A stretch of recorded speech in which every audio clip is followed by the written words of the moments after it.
So hello everyone, welcome back again. आज के इस लेक्चर के अंदर अपन स्टार्ट करेंगे क्लास 12 का चैप्टर नंबर 4, जिसका नाम है गतिमान आवेश एवं चुंबक। नाउ सबसे पहले ये देख लेते हैं कि जो आवेश होता है, जो कि अपन ने चैप्टर नंबर फर्स्ट के अंदर पढ़ा था, ये आवेश अगर स्थिर रहता है तो केवल विद्युत क्षेत्र उत्पन्न करता है। ओनली विद्युत क्षेत्र। और इसकी वैल्यू अपन ने कैलकुलेट कर ली थी, F/Q होता है और E equals to R distance के ऊपर ही होता है KQ/R अगर ये स्थिर है तब। लेकिन जब ये गति करे तो ये गति दो तरह से कर सकता है। पहला, अगर ये इसका त्वरण जीरो हो, यानी कि एक समान गति करे, इसको अपन एक समान गति बोलते हैं। अगर एक समान गति कर रहा है यानी uniform motion, a equals to अगर जीरो है तब, और ए नॉट इक्वल्स टू अगर जीरो हो, इसको बोलते हैं अपन असमान गति।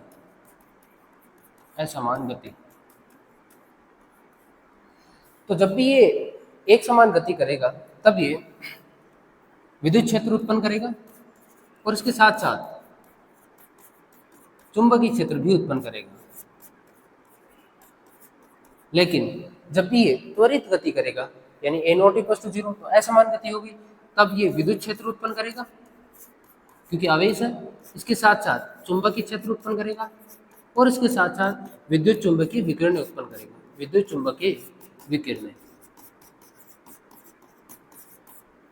तो ये बेसिक नॉलेज तुम्हें होना चाहिए।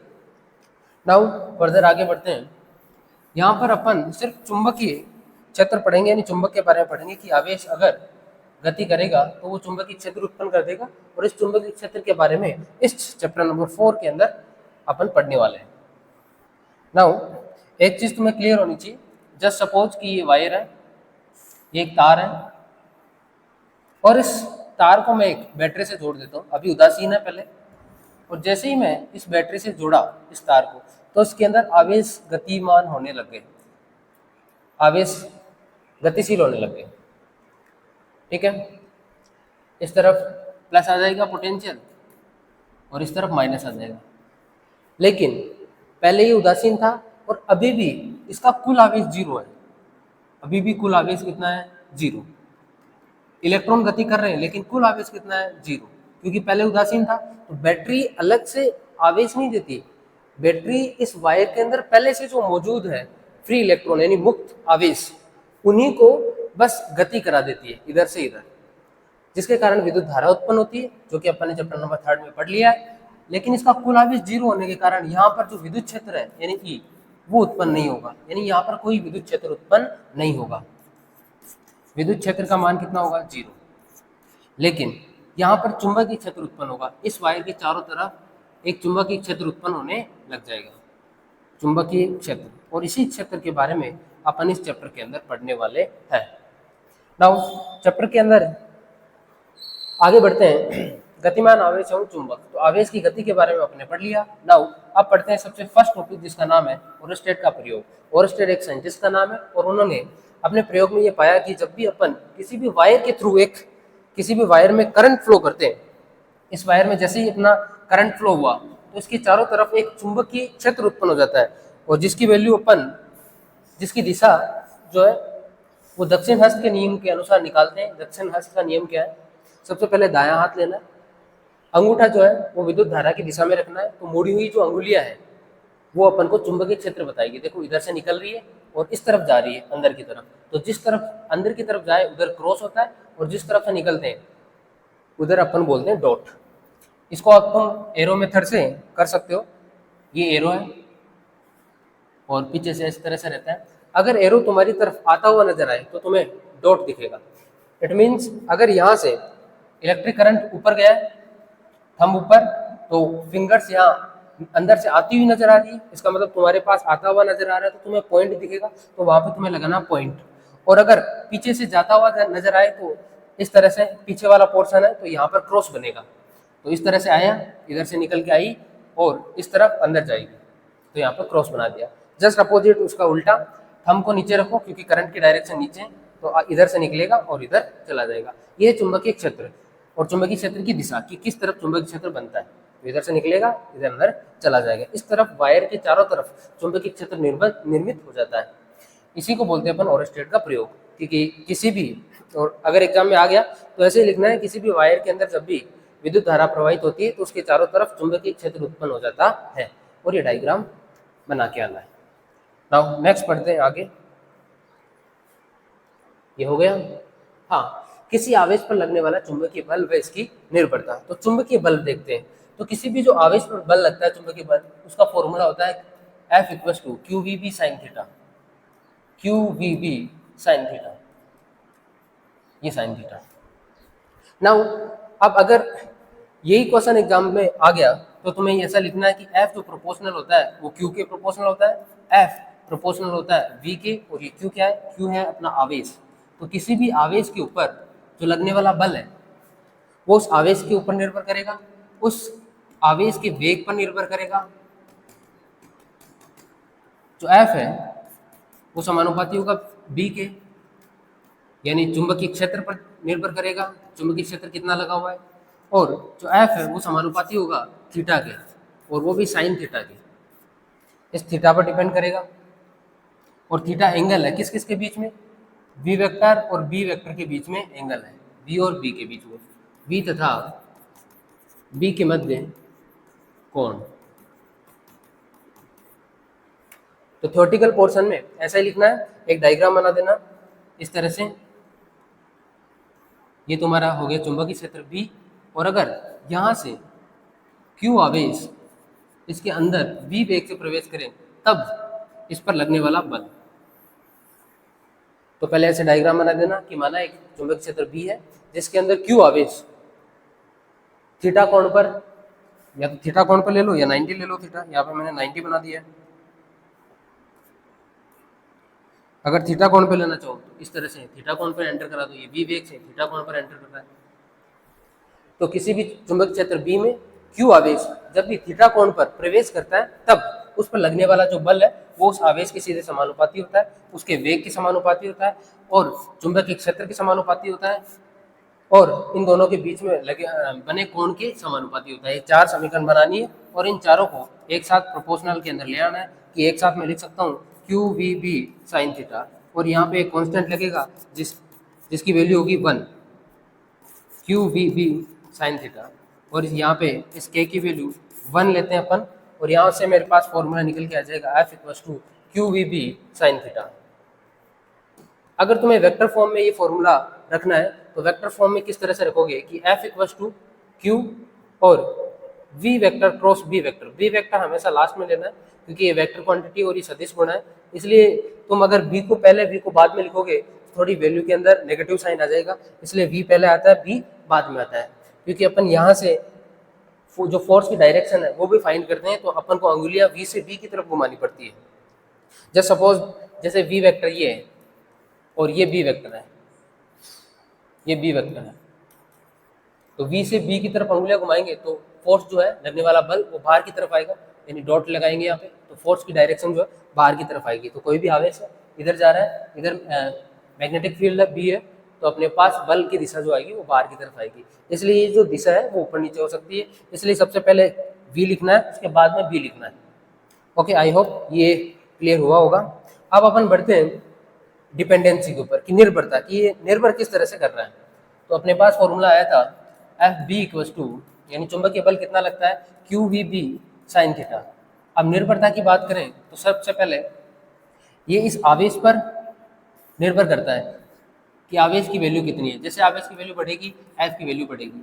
दूसरी बात, अगर किसी भी चुंबकीय क्षेत्र के अंदर अगर कोई Q आवेश रखा हुआ है, जैसे जस्ट सपोज कि ये Q आवेश है अगर रखा हुआ है, यानी इसका वेग अगर 0 है, अगर इसका वेग 0 हुआ तो यहाँ पे लगने वाला जो बल है वो भी 0 होगा।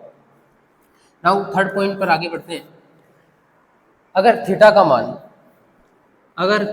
मान जैसे Q है और थीटा V वेलोसिटी पे इस तरह से आए और थीटा 90 है यहाँ पर, अगर थीटा की वैल्यू 90 है तो यहाँ से वैल्यू पुट करके देख लो F equals to QVB sine 90, और साइन 90 की वैल्यू होती है 1, यानी अपने पास अधिकतम बल आएगा, तो मैक्सिमम फोर्स आएगा अपने पास कब, जब थीटा की जो वैल्यू है वो 90 होगी तब।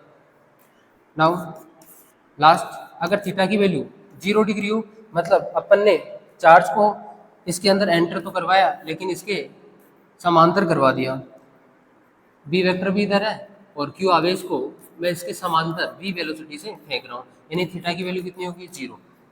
अगर 0 हुआ तो साइन 0 यहाँ रखेंगे और साइन 0 की वैल्यू होती है 0, इसलिए यहाँ पर बल मिनिमम आएगा और 0 आएगा। तो ये कुछ पॉइंट थे, इसको तुम्हें ध्यान में रखना है कि किसी भी चुंबकीय क्षेत्र में अगर आवेश स्थिर है तो उस पर कोई बल नहीं लगता, अगर समांतर v वेग से गतिमान है तो भी कोई बल नहीं लगता, थीटा कोण पे ही बल लगेगा, और क्यू बढ़ाएंगे तो फोर्स की वैल्यू बढ़ जाएगी। तो ये कुछ पॉइंट्स थे जो तुम्हें ध्यान में रखने। नेक्स्ट आगे बढ़ते हैं, जो कि है फ्लेमिंग का वामहस्त नियम। फ्लेमिंग का वामहस्त नियम के साथ साथ एक इम्पोर्टेंट बात की विद्युत धारा की जो दिशा है, विद्युत धारा की दिशा वो हमेशा धन आवेशों की तरफ होती है, आवेश की गति की तरफ होती है, गति की तरफ, और इसी की दिशा ऋण आवेश की गति की विपरीत दिशा में होती है, विपरीत दिशा में होती है इसकी दिशा। ठीक, अब अपन फ्लेमिंग का वामहस्त नियम पढ़ते हैं। ये क्या होता है कि अपनी मध्यमा, ये तर्जनी और ये अंगूठा, इन तीनों को एक दूसरे के इस तरह लंबवत रखना है, और इसके साथ साथ अगर ये मध्यमा यानी मिड में, तो यहाँ याद रखना है तुम्हें कि ये जो मिडल फिंगर है, बीच वाली मध्यमा, इससे प्रवाहित होगा विद्युत धारा, क्योंकि बीच में लगता है करंट, ऐसे याद रख सकते हो। ये है मध्यमा, अगर इससे विद्युत धारा प्रवाहित हो रही हो, ये चुंबकीय क्षेत्र को प्रदर्शित करता हो, तो ये जो अंगूठा है वो लगने वाले बल की दिशा को प्रदर्शित करेगा। नाउ चेक कर लेते हैं। सबसे पहले यहाँ पर धनावेशों की दिशा में विद्युत धारा की दिशा होगी, इसलिए मिडल फिंगर ऊपर की तरफ रख लेते हैं। अब इस वाली फिंगर को आपको चुंबकीय क्षेत्र बी की जो दिशा है इस तरफ रखना है, बी की दिशा इस तरफ, और आई करंट की दिशा ऊपर की तरफ, तो अंगूठा अंदर की तरफ जा रहा है, इसका मतलब इस पर बल अंदर की तरफ लगेगा, और अंदर को अपन रिप्रेजेंट करते हैं क्रॉस से, तो इस धनावेश पर जो बल लगेगा वो अंदर की तरफ लगेगा एफ। यहाँ पर इसको चेक करते हैं, लेफ्ट हैंड रूल है, वामहस्त नियम है, इसलिए लेफ्ट हैंड को यूज करना है। वापस से अब माइनस आवेश ऊपर की तरफ जा रहा है, इसका मतलब विद्युत धारा की दिशा जो होगी वो विपरीत दिशा में होगी, मतलब नीचे कर लेते हैं इसको, और ये जो बी की दिशा है वो इस तरफ होगी, यानी ऐसे ऐसे। तो बल कहाँ लगेगा, अब की बार जो बल लगेगा वो बाहर की तरफ लगेगा, मतलब डॉट करके दिखा देंगे एफ। यहाँ पर बल बाहर की तरफ,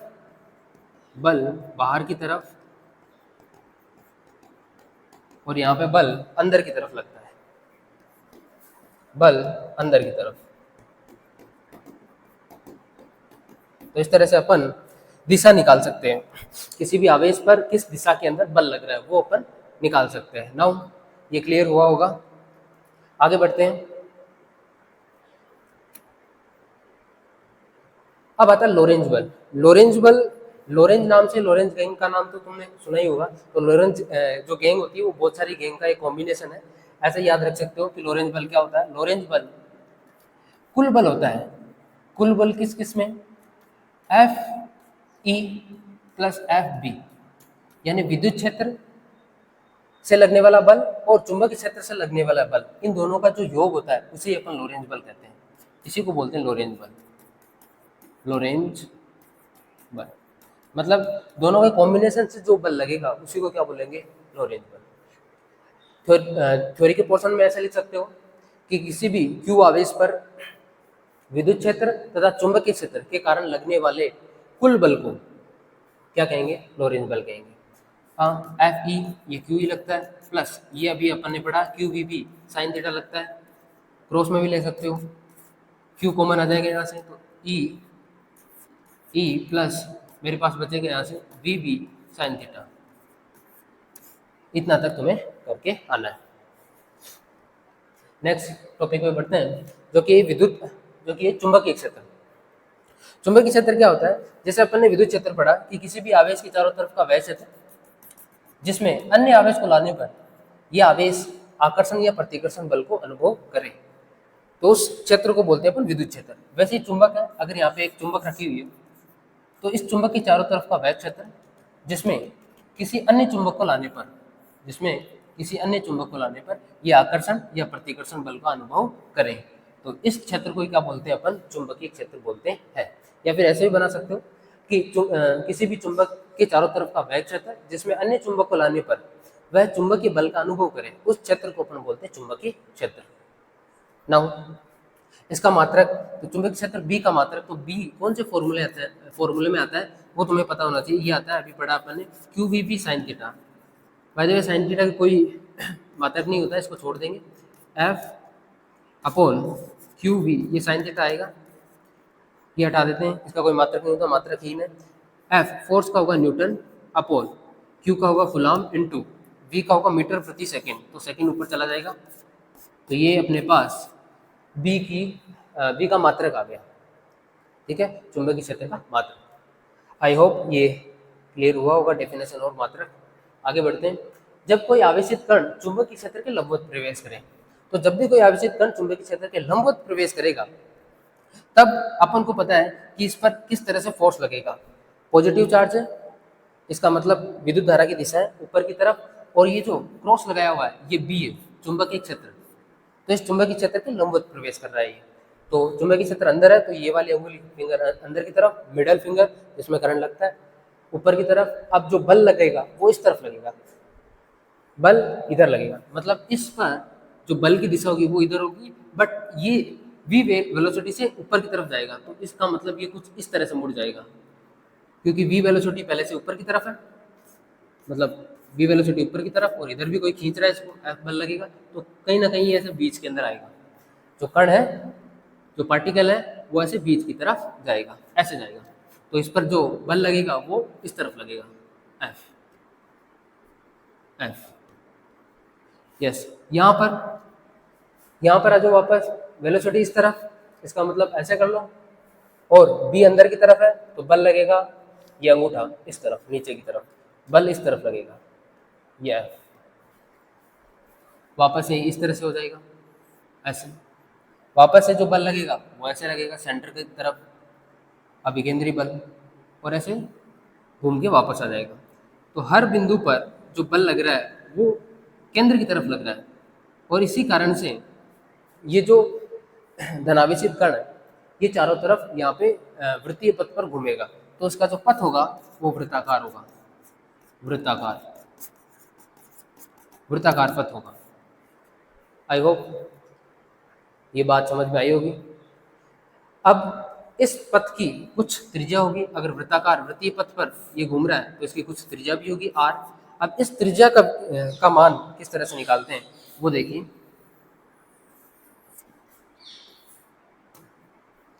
इस त्रिज्या की वैल्यू अगर मैं निकालना चाहूँ तो किस तरह से निकलेगी, इसको थोड़ा साइड में ले लेते हैं। यस, अब देखो चारों तरफ जो ये कण है, धनावेशित कण है, वो घूम रहा है, तो इसको घूमने के लिए अभिकेंद्रीय बल कौन प्रदान कर रहा है? अभिकेंद्रीय बल होता है mv square upon r, mv square upon small r। तो ये कौन प्रदान कर रहा है? ये जो बल लग रहा है, कौन सा बल? Fb लग रहा है, चुंबकीय बल, और ये चुंबकीय बल ही दे रहा है। तो अभिकेंद्रीय बल कौन दे रहा है? चुंबकीय बल, mv स्क्वायर अपॉन r। अब चुंबकीय बल qvb साइन थीटा होता है, और साइन थीटा की जगह 90, क्योंकि लंबवत प्रवेश किया है। तो m है इस कण का मास, द्रव्यमान, और v इसका वेग है, और r इस पूरे वृत्ताकार पथ की त्रिज्या है। तो r की वैल्यू अपन यहाँ से निकाल देंगे, साइन 90 वैल्यू 1, ये नीचे जाएगा, तो r इक्वल टू आएगा mv स्क्वायर बाई qvb। यहाँ से v से v कैंसिल हुआ, मेरे पास r की वैल्यू आ गई mv बाई qb। यहाँ r की वैल्यू तुम्हें याद रखनी है कि कितने त्रिज्या का ये वृत्तीय पथ बनाएगा। पहली बात, अगर लंबवत प्रवेश किया तो वृत्ताकार पथ बनाएगा, और वृत्ताकार पथ पर ये गति करने लग जाएगा। दूसरी बात, इसकी त्रिज्या होगी mv upon qb। I hope इतना क्लियर हुआ होगा। नेक्स्ट आगे बढ़ते हैं। आगे आता है, जब कोई आवेशित कण चुंबकीय क्षेत्र पर थीटा कोण पर प्रवेश करे। अगर ये थीटा कोण पर प्रवेश किया तो थीटा के दो कंपोनेंट कर लेंगे अपन यहाँ से। इस वेलोसिटी के दो कंपोनेंट हो जाएंगे, एक तो ऊपर की तरफ जिसको अपन बोलेंगे पैरेलल, सॉरी परपेंडिकुलर लंबवत, और एक नीचे की तरफ जिसको अपन बोलेंगे वी समांतर, पैरेलल समांतर, और ये लंबवत घटक। तो मैं लिख देता हूँ दोनों को। v जो लंबवत घटक होगा वो आएगा ऊपर v साइन थीटा, और नीचे v जो पैरेलल आएगा वो आएगा v कोस थीटा। ये घटक कर लिए दोनों के। अब अपन को समझने में आसानी होगी इसके पथ को कि ये किस तरह से गति करेगा। नाउ ये देखो, ये जो लंबवत घटक है, अपने अभी भी पढ़ा कि अगर ये चुंबकीय क्षेत्र है तो चुंबकीय क्षेत्र के कोई भी लंबवत प्रवेश करता है तो उसका पथ जो होता है वो वृत्ताकार हो जाता है। तो ये जो लंबवत घटक है वेग का, ये इस कण को, इस धनावेशित कण को वृत्तीय पथ में गति करवाएगा। दूसरा, ये जो समांतर है, और समांतर के कारण तो कितना होता है अपने पास, एफ बी जो बल आता है वो आएगा Q V B sine 0 degree, क्योंकि वेग की दिशा भी इधर है, बी की दिशा भी इधर है, इसलिए एंगल 0। तो यहाँ पर फोर्स आएगा 0। मतलब इस घटक पर, नीचे वाले घटक पर, इस वेग के कारण इस कण पर कोई बल नहीं लगेगा। अब कोई बल नहीं लगेगा लेकिन इसका वेग तो है, तो ये आगे तो जाएगा, आगे जाएगा और साथ साथ में वृत्तीय पथ पर गति करेगा। मतलब ये कोई कण है, ये आगे भी जाएगा और वृत्तीय पथ पर गति भी करेगा, इस तरह से। यानी ये आगे जाएगा और वृत्तीय पथ पर ऐसे गति करता रहेगा। जस्ट सपोज ऐसे इस तरह से आगे जाएगा और वृत्तीय पथ पर गति करता रहेगा, ऐसे ऐसे चलता रहेगा। ठीक, अब यहाँ पर इन दोनों के बीच की दूरी को अपन बोलते हैं पिच, इसको बोलते हैं पिच। कण द्वारा एक वृत्तीय पथ, एक कण द्वारा एक वृत्तीय पथ तय करने में चुंबक की दिशा के अंदर, चुंबकीय क्षेत्र की दिशा में कितनी दूरी तय की गई उसको अपन बोलते हैं पिच। किसी आवेशित कण द्वारा एक चक्कर में चुंबकीय क्षेत्र के अनुदिश तय की गई दूरी को क्या बोलते हैं, पिच। ठीक है, और ये जो पिच है वो दूरी है, तय की गई दूरी, और इस दूरी की जो वैल्यू है अपन निकालेंगे। अब ये दूरी कैसे आएगी, ये दूरी आएगी वेग, और वेग को अपन समय से गुणा कर दें तो मेरे पास क्या मिल जाएगा, मेरे पास मिल जाएगा ये दूरी आ जाएगी।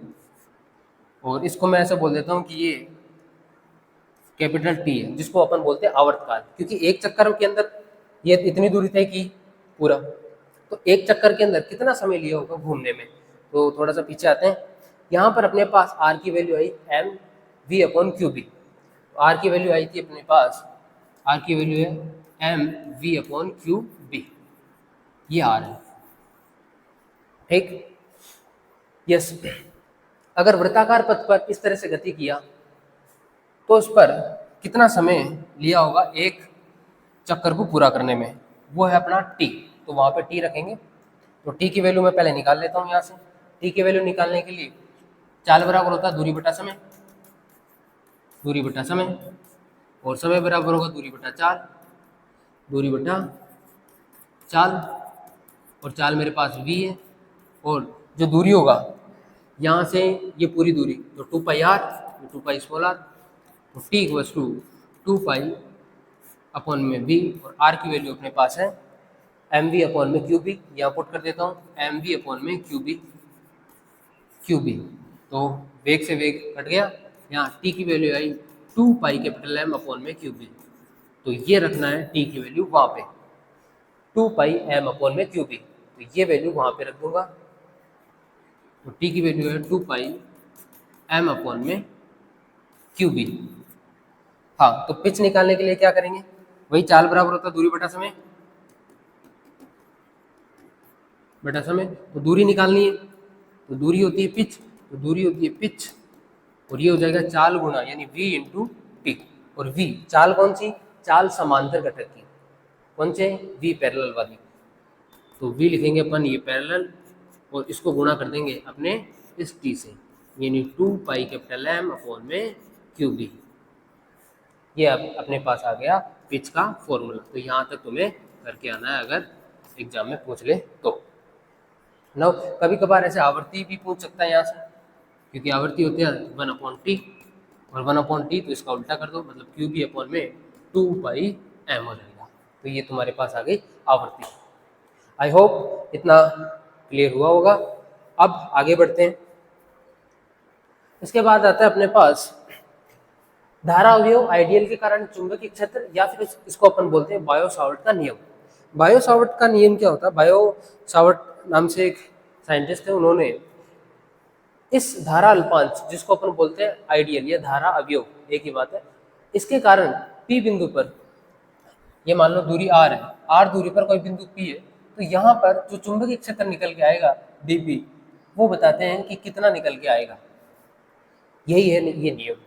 तो क्या बताते हैं कि अगर आई और डीएल के बीच में एंगल थीटा हो और इससे, इस धारा अवयव से दूरी आर पर जो डीबी होगा वो समानुपाती होगा, जो डीबी होगा वो समानुपाती होगा इस धारा अवयव के, ये डीबी ये समानुपाती होगा इनके बीच में बने हुए कोण थीटा के, साइन थीटा के। और ये जो साइन थीटा है यहाँ पर, ये थीटा किस किस के बीच में कोण है? आर और आइडियल के बीच में कोण, आइडियल तथा आर के मध्य कोण, आर के मध्य कोण। ठीक है। आइडियल की दिशा कैसे देखोगे? आइडियल के अंदर जैसे ही आई करंट सपोज करो ऐसे ऊपर की तरफ फ्लो हो रहा है, तो इस आइडियल की डायरेक्शन भी ऊपर की तरफ होगी और आर वेक्टर की डायरेक्शन इस तरफ, तो इनके बीच में एंगल थीटा। नाउ ये जो डीबी है ये व्युत्क्रमानुपाती होगा इस आइडियल यानी धारा अवयव तथा जिस बिंदु पर निकाल रहे हैं उनके बीच की दूरी के वर्ग के व्युत्क्रमानुपाती होता है। वर्ग कर दिया, इसके व्युत्क्रमानुपाती। अब इन तीनों को मैं एक साथ लिख दूं तो डीबी का जो फॉर्मूला बन के आएगा मेरे पास, वो आएगा आइडियल साइन थीटा अपॉन में आर स्क्वायर। ठीक। और ये डीबी जो है वो आएगा, यहाँ पे प्रोपोर्शनल कांस्टेंट लगेगा म्यू नॉट अपॉन 4 पाई और आइडियल साइन थीटा अपॉन में आर स्क्वायर, आर स्क्वायर। यहाँ पे म्यू नॉट जो है, जैसे वहां पर एप्सिलॉन नॉट था फर्स्ट चैप्टर में, यहाँ पर आया म्यू नॉट। एप्सिलॉन नॉट क्या था? निर्वात या वायु की विद्युतशीलता, निर्वात या वायु की विद्युतशीलता। वैसे यहाँ पर जो म्यू नॉट है वो निर्वात या वायु की चुंबकशीलता है, चुंबकशीलता। ठीक। दूसरी बात, ये जो कांस्टेंट है म्यू नॉट अपॉन 4 पाई, इसकी वैल्यू होती है म्यू नॉट अपॉन में 4 पाई, इसकी वैल्यू होती है 10⁻⁻⁷। नाउ मात्रक की बात करते हैं कि म्यू नॉट अपॉन 4 पाई इस कांस्टेंट का मात्रक क्या होगा? तो मात्रक के लिए डीबी का मात्रक होगा टेस्ला, और ये आर स्क्वायर ऊपर जाएगा और इसके नीचे साइन थीटा कोई मात्रक नहीं होता, आर स्क्वायर ऊपर चला गया, नीचे आ गया एम्पियर इंटू मीटर, तो मीटर से मीटर कैंसिल, तो टेस्ला इंटू मीटर अपॉन में एम्पियर, यानी कि इसका फॉर्मूला निकाल कर इसका मात्रक निकाल लेंगे, तो टेस्ला मीटर अपॉन में एम्पियर आ जाएगा। नाउ डीबी कितने आया? डीबी आया मेरे पास म्यू नॉट अपॉन में 4 pi ideal sine theta upon में आर स्क्वायर, अपॉन में आर स्क्वायर। ये याद रखना कि जो साइन थीटा है, जो थीटा है वो आइडियल यानी इस तरफ है ये वेक्टर, और आर वेक्टर इन दोनों के बीच में एंगल है, एंगल को बताता है। आई होप इतनी बात समझ में आई होगी। अब अगली स्लाइड पे बढ़ते हैं। तो नेक्स्ट टॉपिक है वो बहुत ही इंपॉर्टेंट डेरिवेशन है। यहाँ पर ये डेरिवेशन क्या बोल रहा है कि विद्युत धारावाही वृत्ताकार पास के कारण चुंबकीय क्षेत्र निकालना है। मेरे पास एक विद्युत धारावाही वृत्ताकार पास है और उसके कारण मेरे को चुंबकीय क्षेत्र निकालना है इस बिंदु पर। इस बिंदु को मैं बिंदु P नाम देता हूँ। इस बिंदु P पर मेरे को निकालना है चुंबकीय क्षेत्र। तो देखिए कैसे निकालते हैं। सबसे पहले अपन को निकालना पड़ेगा dP, और dP निकाल कर इसका समाकलन कर देंगे तो कंप्लीट मेरे पास आ जाएगा B।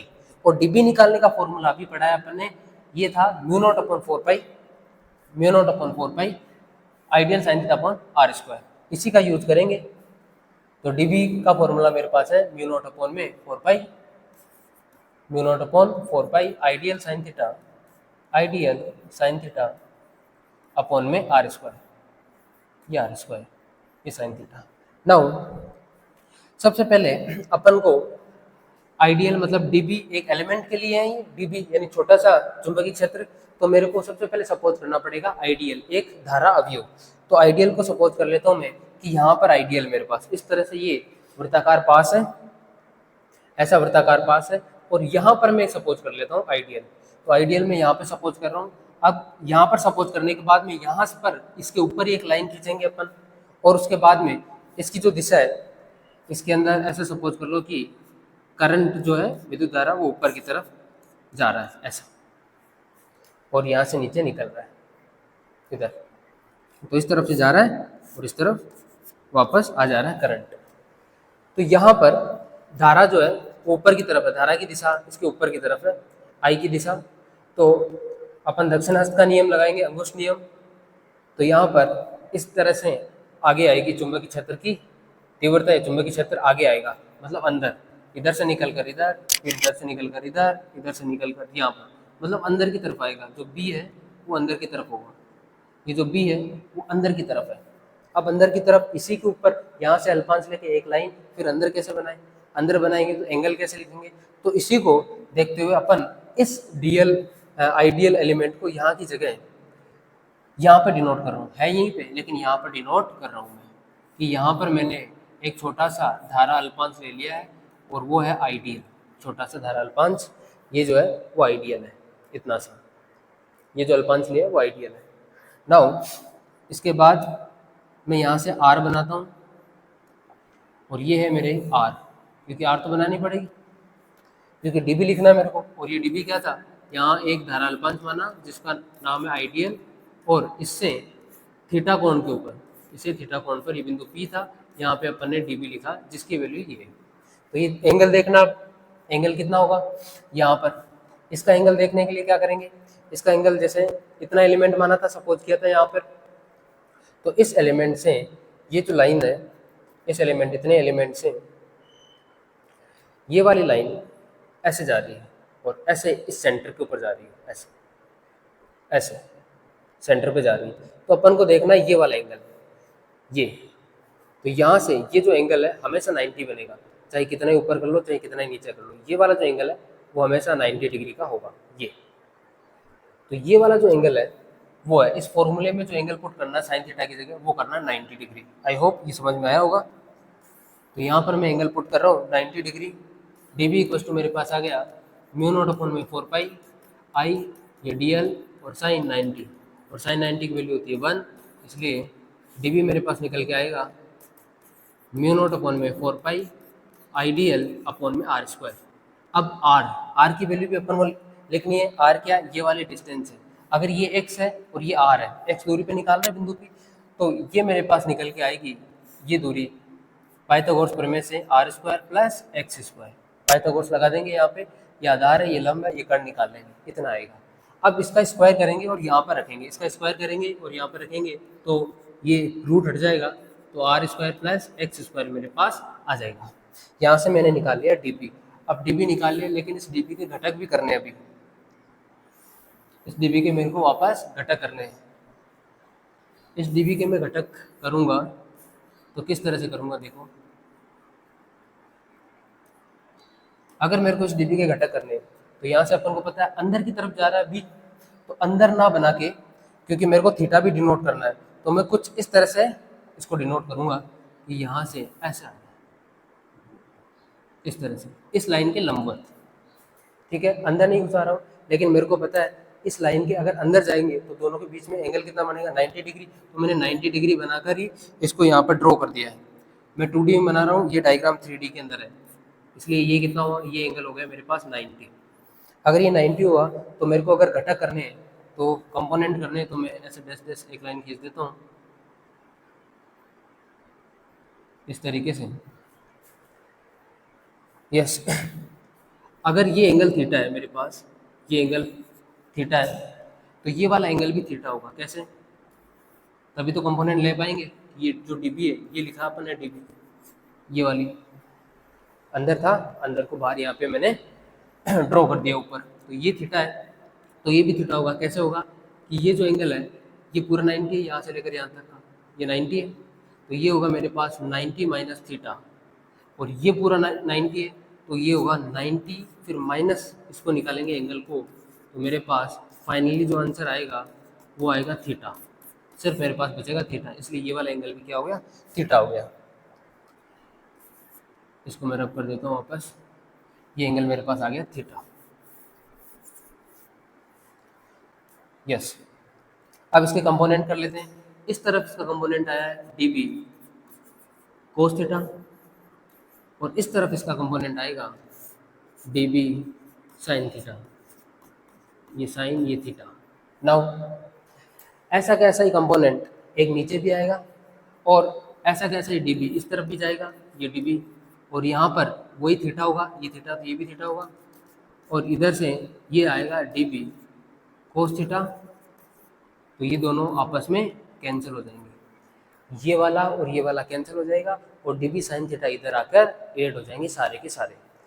इसलिए अपन थ्योरेटिकल पोर्शन के अंदर ये लिखेंगे कि डी बी कोस थीटा जो कि लंबवत घटक है, डी बी कोस थीटा, ये एक दूसरे को निरस्त कर देते हैं क्योंकि दिशा में विपरीत होते हैं, और अपने पास जो कुल चुंबकीय क्षेत्र आएगा वो आएगा सिर्फ डी बी साइन थीटा की वजह से। अब ये है डी बी, तो इसका समाकलन करने पड़ेगा ताकि अपने पास बी प्राप्त हो, क्योंकि अपन को इस पी पॉइंट पर बी निकालना है।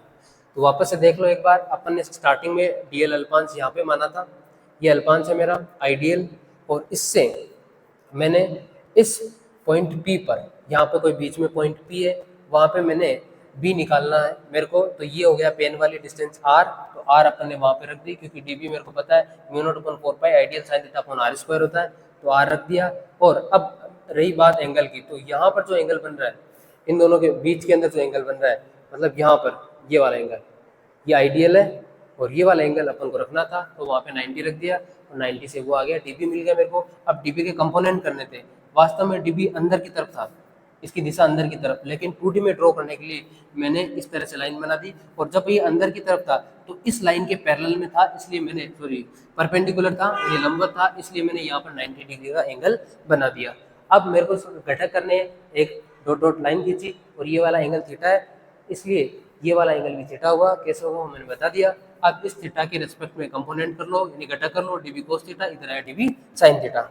अब बात ये है कि जो आइडियल इधर है वो नीचे भी होगा एक आइडियल, इसलिए एक घटक ऊपर डीबी कोस थीटा आया तो एक घटक नीचे डीबी कोस थीटा और आएगा, जो कि दिशा में देखो दोनों विपरीत है, और एक इधर डीबी साइन थीटा आएगा वो ऐड हो जाएगा। नाउ ये दोनों आपस में कैंसिल हो जाएंगे, और मेरे पास सिर्फ बचेगा डीबी साइन थीटा। इसका समाकलन करके मैं अब कंप्लीट चुंबकीय क्षेत्र निकाल सकता हूँ। तो देखिए कैसे निकालना है, इसको सेलेक्ट करते हैं, इसको इधर डाल देते हैं। अब मेरे को निकालना है बी, और ये जो बी होगा ये होगा समाकलन से, बी निकलेगा मेरे पास डी बी साइन थीटा की वजह से, साइन थीटा। अब हर एक की वैल्यू पुट करते हैं। सबसे पहले डी बी की वैल्यू पुट कर देता हूँ मैं, बी इक्वल्स टू, ये समाकलन डी बी की वैल्यू है म्यू नोट अपॉन में 4 पाई, और ये आइडियल अपॉन में साइन, आइडियल अपॉन में capital R square plus X square, और इनटू के अंदर आ रहा है साइन थीटा, इनटू में आ रहा है साइन थीटा। अब ध्यान से देखो कि यहाँ साइन थीटा है और समाकलन है, और यहाँ पे डीएल है। अगर थीटा के साथ में डी थीटा आता तब तो अपन इंटीग्रेशन कर देते, समाकलन कर देते, लेकिन यहाँ पर क्या हो रहा है कि ये साइन थीटा आ रहा है, और साइन थीटा यहाँ पे कांस्टेंट है, इसलिए अपन यहाँ साइन थीटा की वैल्यू लिखेंगे। साइन थीटा की वैल्यू किस तरह से लिखेंगे कि ये साइन थीटा क्या होता है, लंब बटे कर्ण, तो साइन थीटा की वैल्यू यहाँ पे आएगी लंब कितना, इस थीटा के सामने वाली आर, और कर्ण है इसका ये रहा, कर्ण है रूट में capital R square plus X square. अगर मैं इसको ऐसा लिखना चाहूँ तो ऐसे भी लिख सकता हूँ कि इसकी पावर हाफ कर दूँ, आर अपॉन इसकी घात यानी capital R square plus X square की घात 1/2 लिख सकता हूँ रूट को। नाउ अब मेरे पास यहाँ पर ये बचा आर, कैपिटल आर अपॉन नीचे आ गया capital R square plus X square की घात 1/2 पावर आ गई। नाउ आगे थोड़ा और सोल्व करते हैं इसको, तो मेरे पास बी निकल के आता है। यहाँ से जो जो कांस्टेंट है उसको बाहर ले लेते हैं, तो म्यू नोट कांस्टेंट है अपॉन में 4 पाई, ये भी कांस्टेंट है। आई करंट फिक्स अमाउंट की इसमें जा रही है, इसलिए ये भी कांस्टेंट है, अपॉन में कैपिटल आर और एक्स ये भी चेंज नहीं हो रहे, पी पॉइंट पर ये भी चेंज नहीं हो रहा, इसकी रेडियस भी चेंज नहीं हो रही, तो ये दोनों कांस्टेंट है। इन दोनों को बाहर निकालता हूँ। देखिए ध्यान से कि यहाँ पर पावर 1 है, 1/2, आधार समान है, गाते जुड़ जाएगी, मेरे पास आएगा capital R square plus X square की पावर 3/2। अब अंदर रह गया मेरे पास ये आर, आर भी बाहर ले आते हैं, अंदर रहेगा सिर्फ डीएल, अब मेरे पास क्या बचा है, सिर्फ डीएल। तो डीएल की अब अपन को लिमिट लगानी है यहाँ से यहाँ तक। तो डीएल की लिमिट कहाँ से कहाँ तक होगी, डीएल क्या था, अल्पांश, ये अल्पांश था डीएल छोटा छोटा।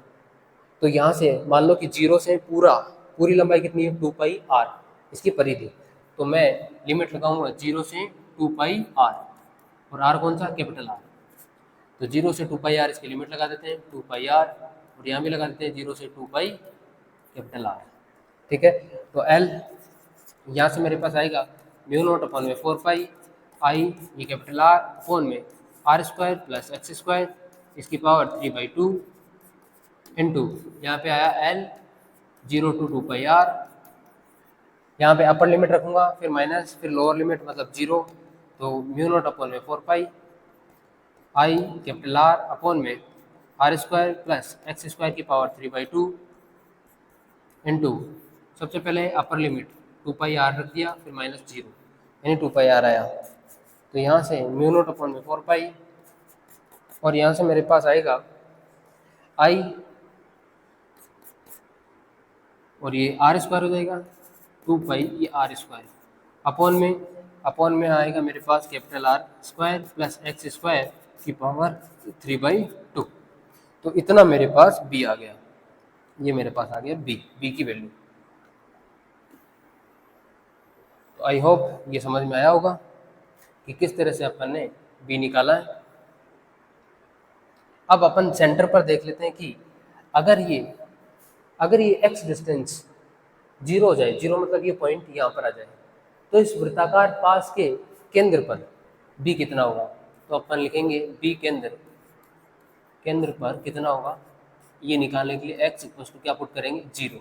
ये डिस्टेंस को अगर इसको जीरो कर दें, यानी पी को उठाकर यहाँ रख दें, तो एक्स हो जाएगा जीरो।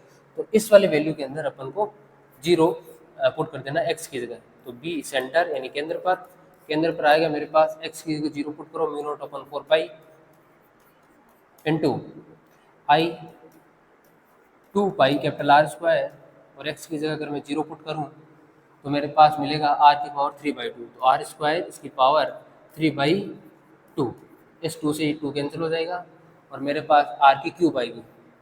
तो बी सेंटर केंद्र पर मेरे पास आया mu nought upon 4 pi I, ये 2 पाई, और आर स्क्वायर, यहाँ पे आर की क्यूब, ये क्यूब से स्क्वायर कट गया, नीचे एक आर बच जाएगा। तो बी केंद्र पर मेरे पास मिलेगी तीव्रता, वो मिलेगी चुंबकीय क्षेत्र की तीव्रता mu nought upon 4 pi I, ये 2 पाई अपॉन में R, mu nought upon 4 pi I 2 pi upon में आर।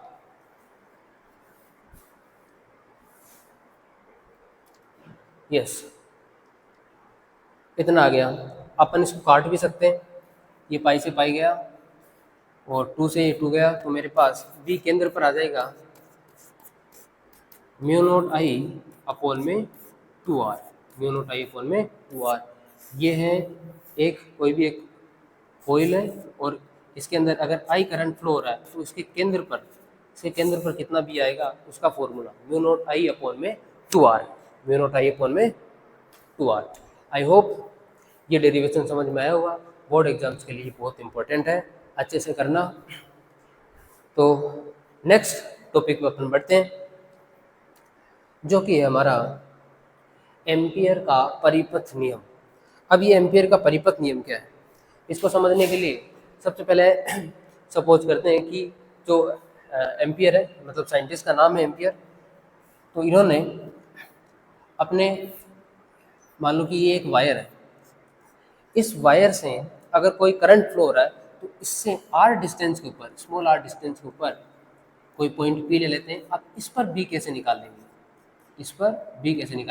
उसी का ईजीएस्ट फॉर्म उन्होंने बताया, जिसका नाम है एम्पियर का परिपथ नियम। इसमें क्या करते हैं, अपन एक वृत्ताकार परिपथ या पथ बना लेते हैं, एक बंद पथ बना लेते हैं इस तरह से, ये वृत्ताकार है, आर त्रिज्या का है, ठीक।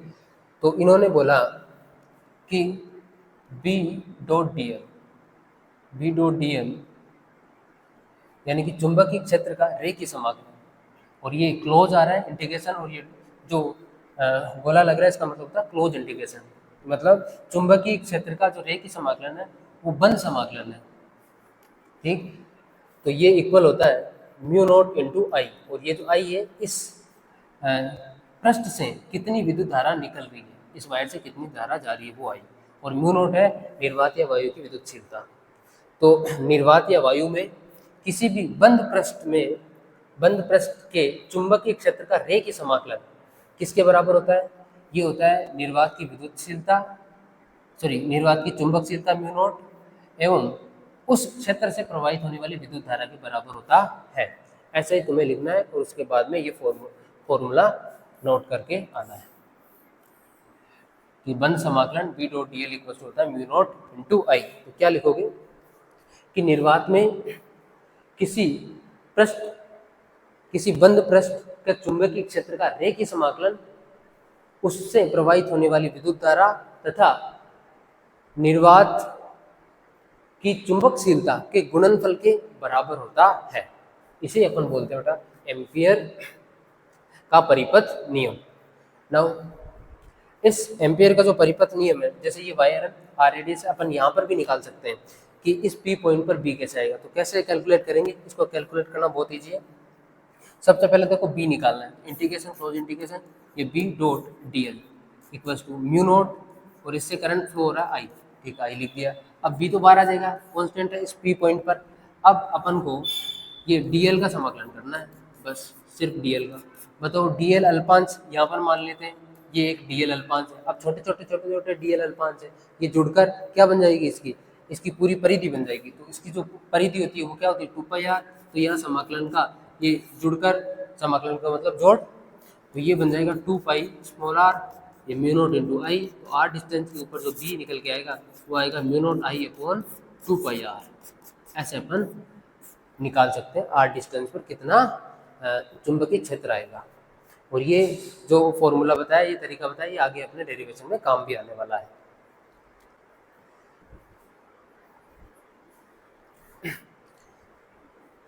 सो नेक्स्ट आगे बढ़ते हैं।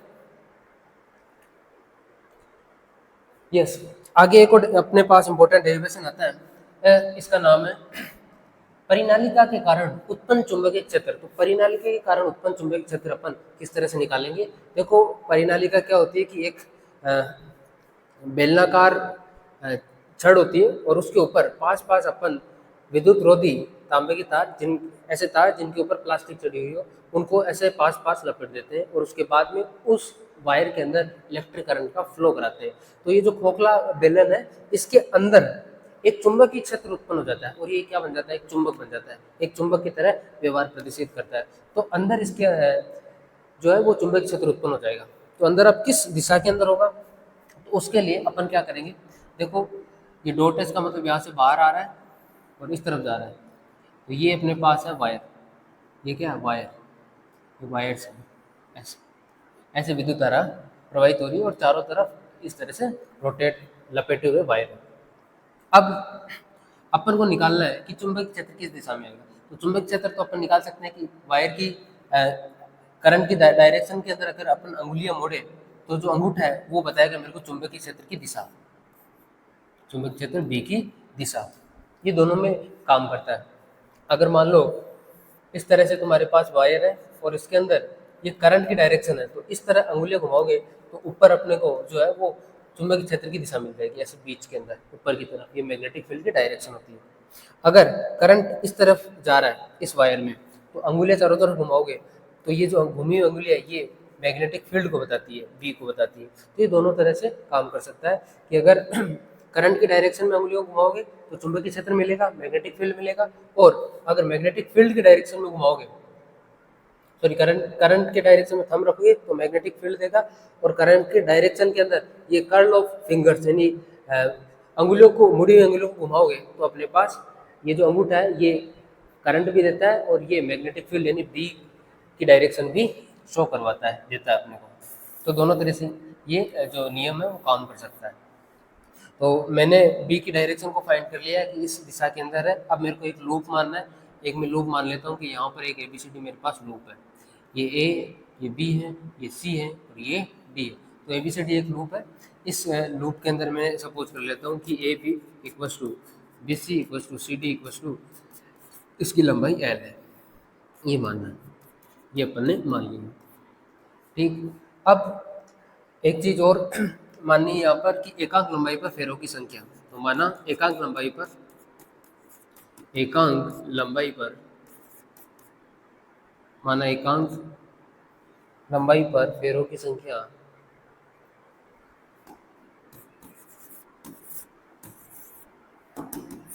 क्या हुआ है,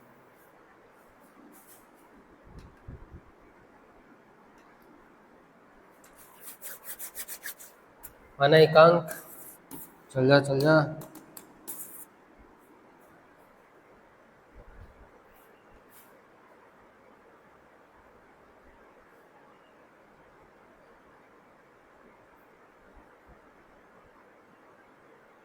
यस, माना एकांक लंबाई पर फेरों की संख्या जो है वो एन है, स्मॉल एन। एकांक लंबाई पर फेरों की संख्या स्मॉल एन, ये अपन को सपोज करना है, मानना है। अब एकांक लंबाई पर है तो अपन एल लंबाई पर निकाल सकते हैं। एल लंबाई पर कितनी आएगी, एन से गुणा कर दो, एन इंटू एल हो जाएगा। तो इस तरीके से अपन परफेक्ट निकाल सकते हैं। एक चीज और, यहाँ पर अपन एम्पियर का परिपथ नियम लगाएंगे। तो एम्पियर का जब भी परिपथ नियम अभी अपन ने पढ़ा था, तो उसके अंदर यहाँ पे देखो डॉट था बीच में। तो इसको मैं ऐसे लिख सकता हूँ, integration B vector dot DL vector. तो ये डॉट है ना, तो इसको मैं ऐसे लिखूंगा कि B integration B D L cos theta. Dot हटता है तो क्या आता है, कोस थीटा। और ये जो थीटा एंगल है वो किस किस के बीच में, ये बी यानी चुंबक क्षेत्र और एल लंबाई अल्पांश जो अपन लंबाई मानेंगे उसके बीच में एंगल है। तो बी और एल के बीच के अंदर जो एंगल है वो थीटा है। तो यहाँ पे बी इस तरफ है, अब एल, इनकी लेंथ किसी एक डायरेक्शन के अंदर लेंथ सपोज करनी है, चाहे इस डायरेक्शन में कर लो चाहे इसकी अपोजिट डायरेक्शन में कर दो, लेकिन एक लूप के अंदर चलना है बस अपन को। अगर ऐसा कर लिया फर्स्ट वाले को तो उसी दिशा में चलना है, अगर फर्स्ट वाले को इस तरफ मान लिया तो उसी दिशा में चलना है, दोनों से आंसर सेम ही आएंगे।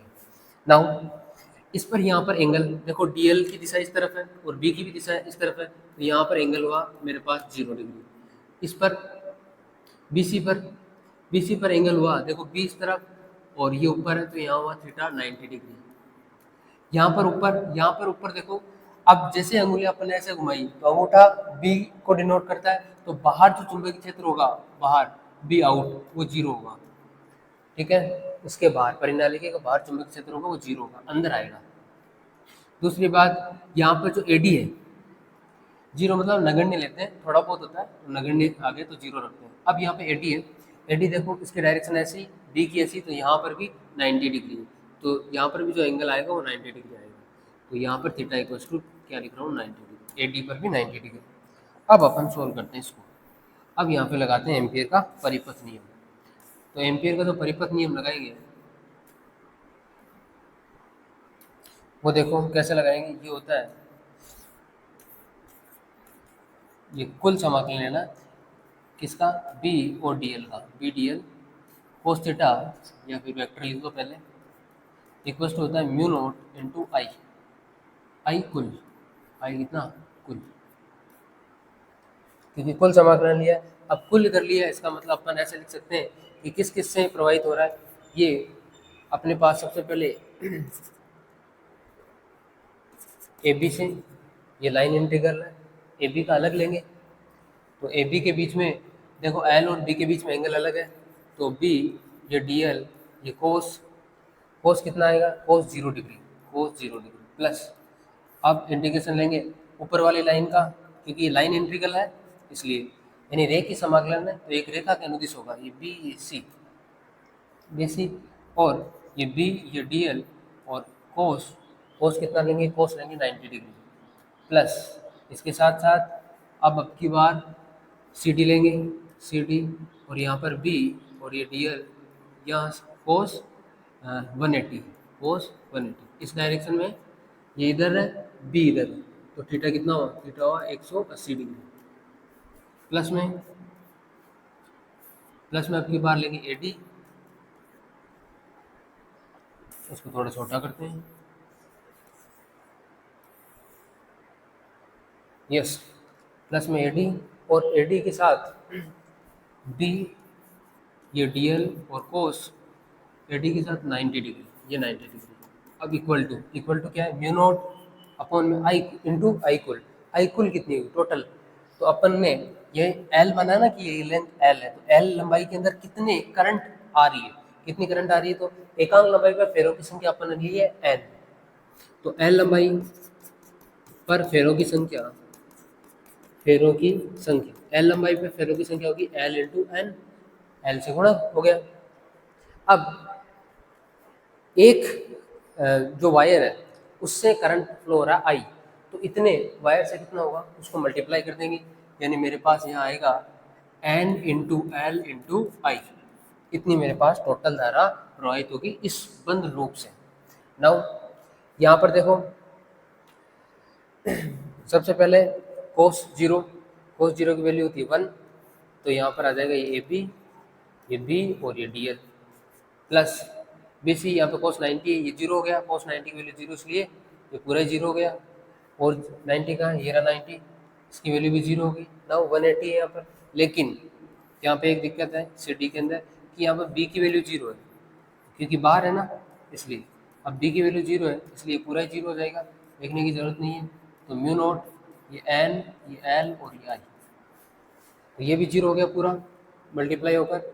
अब यहाँ बचा मेरे पास ये ए बी इंटू में B D L equals to मेरे पास है mu not N L I. Now B बाहर लेता हूँ और ये ए बी और ये D L equals to mu not N L I. Now D L का रेखीय समाकलन कितना होगा, डी एल का क्या माना था अपन ने, ए बी कितना है एल है, तो छोटे छोटे एलिमेंट जोड़कर क्या बना देगा एल बना देगा, तो बी इंटू में L equals to mu not N I, कितना आया ये आ गया, इतना आ गया साहब मेरे पास।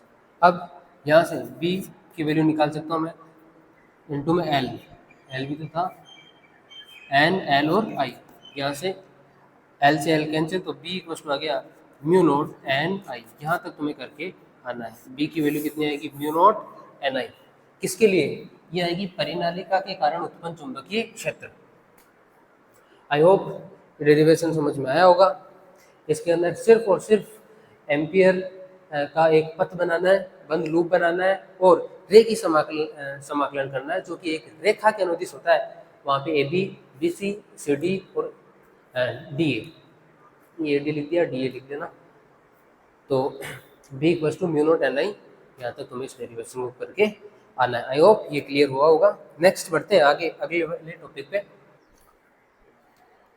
सो नेक्स्ट टॉपिक जिसका नाम है अपना चुंबकीय क्षेत्र में स्थित किसी धारावाही चालक पर बल, यानी कोई तार है वायर है वो किसी चुंबकीय क्षेत्र के अंदर रखा हुआ है। इस तरह से कोई चुंबकीय क्षेत्र है मेरा और इसके अंदर कोई वायर रखा हुआ है, ये चुंबकीय क्षेत्र बी है और यहाँ पर कोई वायर रखा हुआ है जिसमें करंट आई फ्लो हो रहा है अंदर। तो यहाँ पर जो लगने वाला बल होता है वो होता है bill sine theta, BIL bill sine theta, घरों में आने वाला बिल, उससे याद रख सकते हो कितना बल लगेगा बिल साइन थीटा। बी क्या है चुंबकीय क्षेत्र जिसमें ये वायर रखा हुआ है, आई क्या है विद्युत धारा, इस वायर के अंदर जितनी विद्युत धारा प्रवाहित हो रही है वो, और एल है इस वायर की लंबाई, एल इसकी लेंथ, कितना तार लंबा है। तो जो लगने वाला बल है वो होता है बिल साइन थीटा।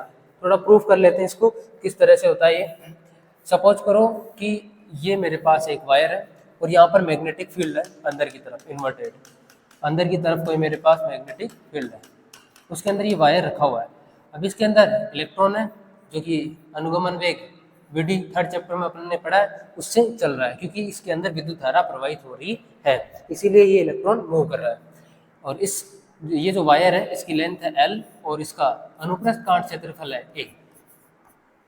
अब ऐसा तो है नहीं कि इसके अंदर एक ही इलेक्ट्रॉन है, इसलिए अपन को मानना पड़ेगा कि इकाई आयतन में कितने इलेक्ट्रॉन है। तो माना इकाई आयतन में इलेक्ट्रॉन की संख्या वो है n। अगर इकाई आयतन में n है तो अपने पास इस l लेंथ वाले टोटल वायर के अंदर सबसे पहले इसका आयतन देख लेते हैं, आयतन का लंबाई इंटू ये वाला क्षेत्रफल, तो a इंटू एल आयतन में इलेक्ट्रॉन की संख्या, इस आयतन में इलेक्ट्रॉन की संख्या n से गुणा कर दो a इंटू एल को, ये लो। अब इस पूरे आयतन के अंदर अपने पास क्या आ गई, इलेक्ट्रॉन की संख्या आ गई। अब मेरे को निकालना है कि इसमें आवेश कितने हैं। अतः कुल आवेश कुल आवेश कुल आवेश इसके अंदर मेरे पास है Q इक्वल्स टू, एक इलेक्ट्रॉन है, एक इलेक्ट्रॉन से इस संपूर्ण आयतन में जितने भी इलेक्ट्रॉनों की संख्या है उसे गुणा कर दूंगा तो मेरे पास क्या आ जाएगा, कुल आवेश आ जाएगा। ये कुल आवेश मैं इसलिए निकाल रहा हूँ क्योंकि मेरे को निकालना है बल, और बल का फॉर्मूला अपन ने अभी पिछली स्लाइड्स के अंदर पढ़ा था, F इक्वल्स होता है QVB sin theta, QVB sin theta. Now अब देखो Q की वैल्यू पुट कर देते हैं यहाँ पे, तो F इक्वल्स टू मेरे पास आता है, F इक्वल्स टू Q की वैल्यू है E_N_A_L और यहाँ से V वेग, किसका वेग है, आवेश का। आवेश कितने वेग से जा रहा है, ये V वेग से जा रहा है, और ये B साथ में, फिर साइन थीटा। नाउ इस F को मैं ऐसे लिख दूँ NEAVD, क्योंकि ये I होता है, करंट होता है, मेरे को पता है, अपने थर्ड चैप्टर में पढ़ा था कि ये करंट की वैल्यू होती है NEA, N पहले लिख दिया, E A और VD, L और B बच गया, और ये साइन थीटा। नाउ ये करंट होता है, चैप्टर नंबर थर्ड में पढ़ा था कि I कुछ होता है NEAVD।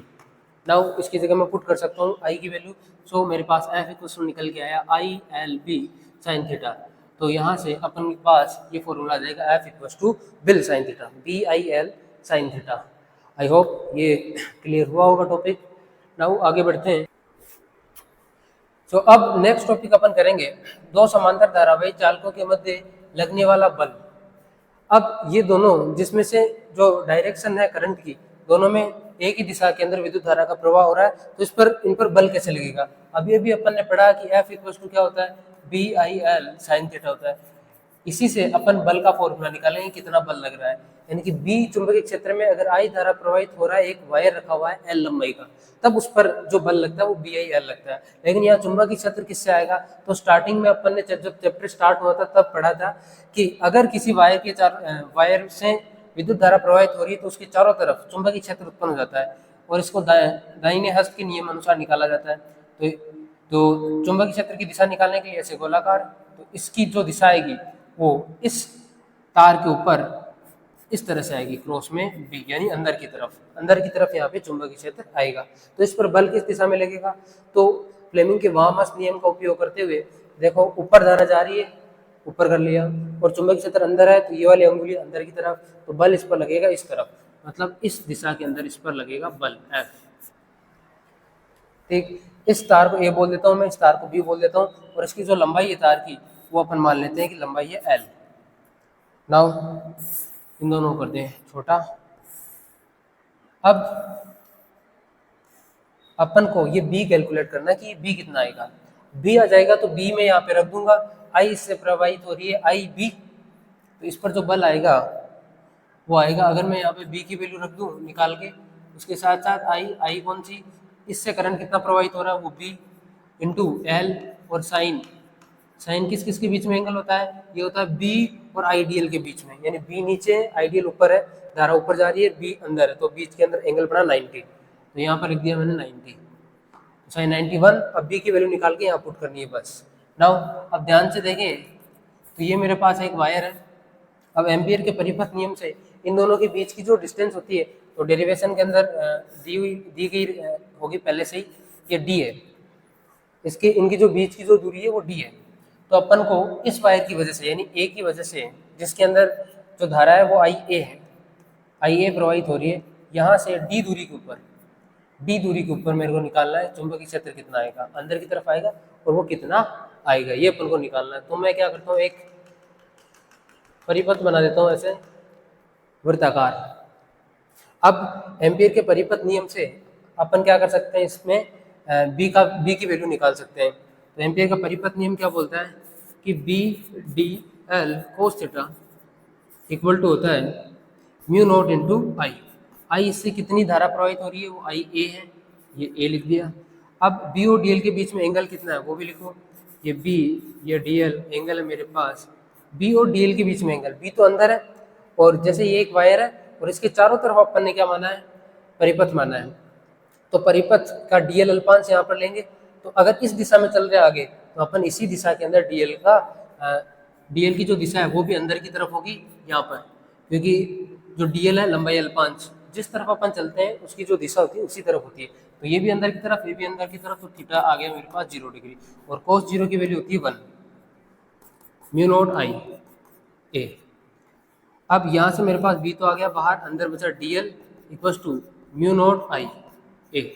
अब dl कितना, dl छोटा छोटा अल्पांश, अगर पूरा समाकलन करूँ तो क्या मिलेगा मेरे पास, मेरे को मिलेगी इसकी परिधि, तो परिधि हो जाएगी इसकी 2 पाई डी, तो b into 2 pi D equal to mu not I A. Now यहाँ से मेरे पास b की वैल्यू आ जाएगी mu not I A upon 2 pi D, ये मेरे पास आया है b। अब कुछ नहीं करना, b की वैल्यू को पुट करो यहाँ पर, मेरे पास फोर्स का फॉर्मूला आ गया कि इसके ऊपर कितना बल लगेगा और ये इस तरफ जाएगा, तो F इक्वल टू मेरे पास मिल गया, यहाँ से b की वैल्यू रख दूंगा उठाकर यहाँ पर, तो मेरे पास मिलेगा mu naught I A upon 2 pi D, mu naught I A upon 2 pi D, ये b की वैल्यू उठाकर पुट कर दी, इसके साथ साथ आई बी, ये रहा आई बी इंटू एल, और साइन 90 की वैल्यू 1, तो इतना फोर्स आ गया मेरे पास, इतना फोर्स आ गया। अब थोड़ा सा इस फोर्स के ऊपर जाते हैं, इसको अगर ध्यान से देखें तो ये ए वाला है वायर, ये बल लगा रहा है इस बी पर, यानी बल कौन लगा रहा है, ए वाला बल लगा रहा है, ए वाला। तो मैं इस बल को ऐसे बोल सकता हूँ, ए वाला लगा रहा है तो इसको रखो पीछे, और किस पर लगा रहा है, बी पर, तो बी को रखो ऐसे आगे। वैसे ही जब इसमें विद्युत धारा प्रवाहित होगी तो इसके कारण चुंबकीय क्षेत्र बनेगा यहाँ पर, वो भी अंदर की तरफ बनेगा, चुंबकीय क्षेत्र बी। और पुनः आप फ्लेमिंग के वामस नियम का उपयोग करोगे तो यहाँ पर भी जो बल आएगा वो इस तरफ आएगा, जिसको अपन नाम दे देंगे एफ। अब की बार ये वाला बल लगा रहा है तो इसको लिखेंगे पीछे और इसको लिखेंगे आगे, कि जिस पर लग रहा है उसको आगे, बाकी को पीछे। नाउ यहाँ पर मेरे पास बल मिल गया F B A, F B A equal to ये आ गया मेरे पास, एफ बी ए की जैसे ही नया नया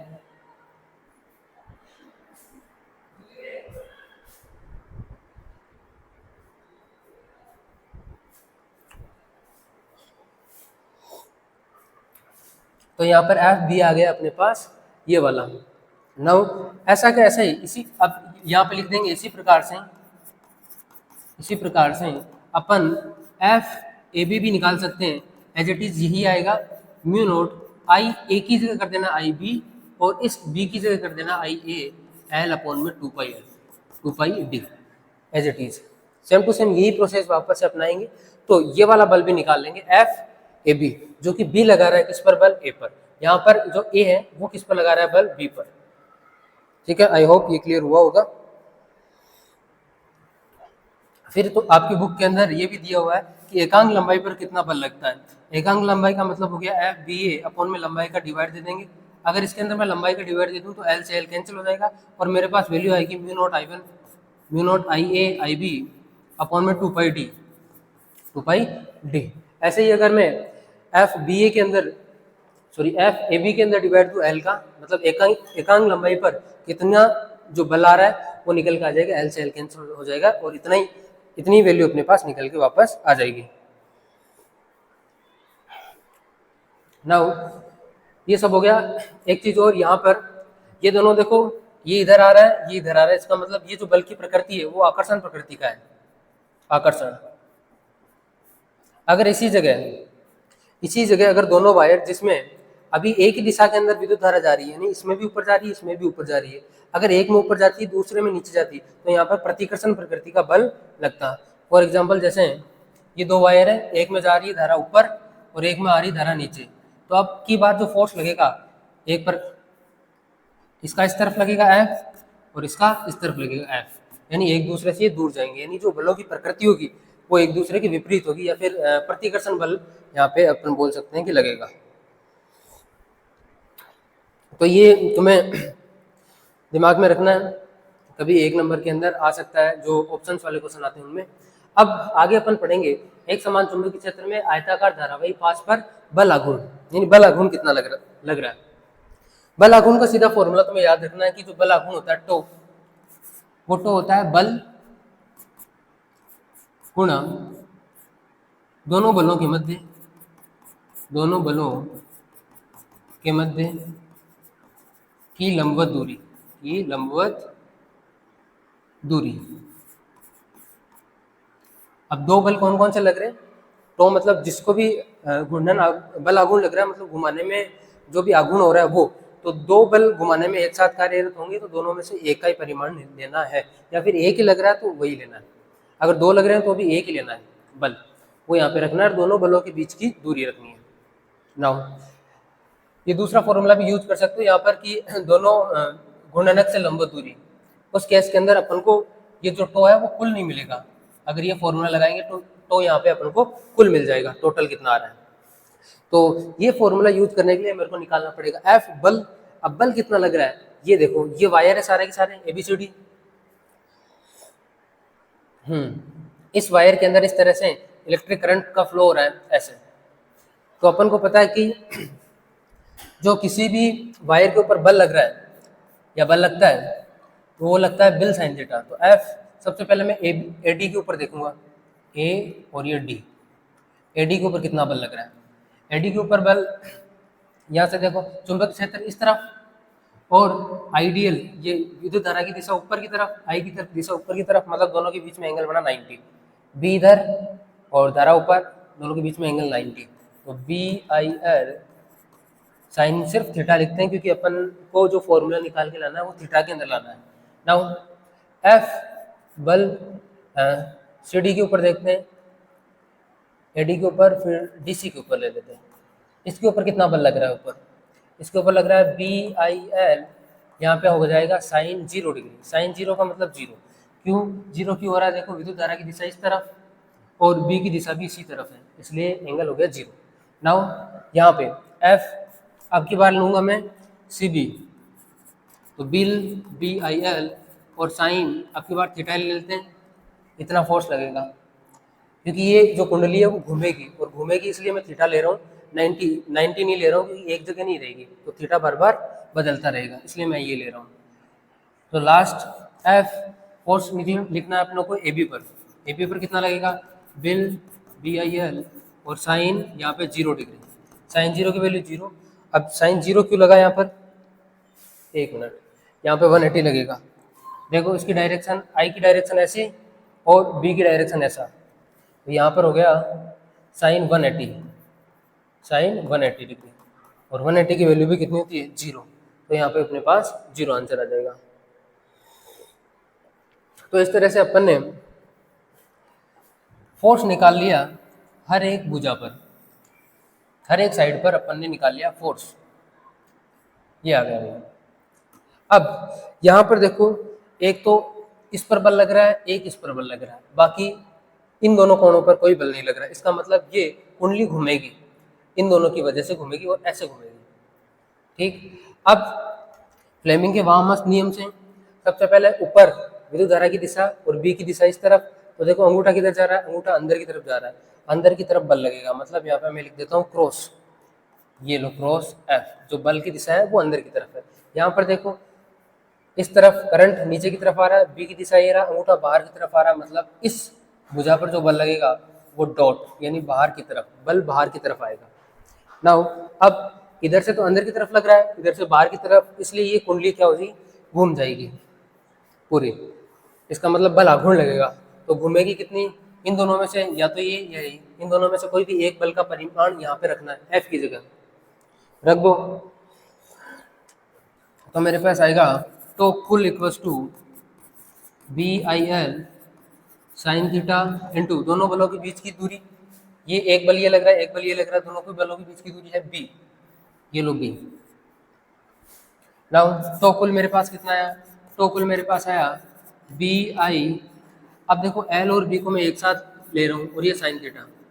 नाउ L और B, देखो ये L लंबाई है इस तार की और इसकी ये चौड़ाई है, B चौड़ाई है, और ये आयताकार है, तो आयत का क्षेत्रफल कितना होता है? आयत का क्षेत्रफल लंबाई गुणा चौड़ाई, तो इस क्षेत्रफल की जगह मैं लिख दूंगा L गुणा B, और इस क्षेत्रफल को मैं A से डिनोट करूंगा, तो A बराबर हो जाएगा L गुणा B।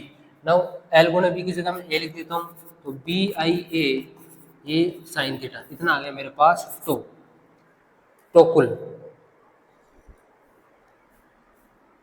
ये तो सिर्फ आया है कि अगर कुंडली में एक वायर हो, मतलब एक ही फेरा हो। एन फेरों के लिए एन फेरों के लिए एन फेरों के लिए अपने पास आ जाएगा tau equals to B, N से गुणा हो जाएगा, स्मॉल एन, ये कैपिटल एन लो तो कैपिटल एन लिख दो, capital N B I A sine theta. इसको याद रखने के लिए तुम ऐसा भी याद रख सकते हो, इसको ऐसे नोट डाउन कर सकते हो कि टो इक्वल्स टू होता है बिना sine theta, B I N A बिना साइन थीटा, ऐसे भी याद कर सकते हो। और यहाँ तक तुम्हें डेरिवेशन को करके आना है।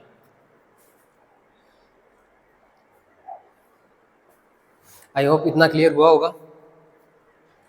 नेक्स्ट टॉपिक पे बढ़ते हैं, जो कि हमारा चुंबकीय आघूर्ण।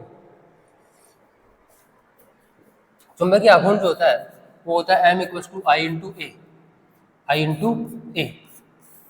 आई ये विद्युत धारा और ये एक क्षेत्रफल सदिश, क्षेत्रफल सदिश, क्षेत्रफल हमेशा सदिश राशि होता है। जैसे ये बोर्ड है, बोर्ड का क्षेत्रफल सदिश हमेशा बाहर की तरफ या फिर इसके लंबवत अंदर की तरफ, पृष्ठ के लंबवत अंदर की तरफ होता है। नाउ तो इन दोनों का जो गुणनफल है उसी को क्या बोलते हैं अपन, चुंबकीय आघूर्ण। यानी विद्युत धारा तथा क्षेत्रफल सदिश के गुणनफल को क्या बोलते हैं अपन, चुंबकीय आघूर्ण स्मॉल एम बोलते हैं। नाउ अभी भी अपन ने एक जो फॉर्मूला पढ़ा था टो का बिना साइन थीटा, उसको थोड़ा सा मॉडिफाई कर सकते हैं। बिना साइन थीटा को मॉडिफाई करके लिख सकते हैं आई और ए की जगह, आई और ए को हटा दो, यहाँ पे एम लिख दो, B M N, N B M sine theta, ऐसा इसको मॉडिफाई करके लिख सकते हैं। बाकी चुंबकीय आघूर्ण इन दोनों का मल्टीप्लिकेशन होता है, यानी गुणा होता है। आगे चलते हैं। आगे अपने पास चल कुंडली गैल्वेनोमीटर।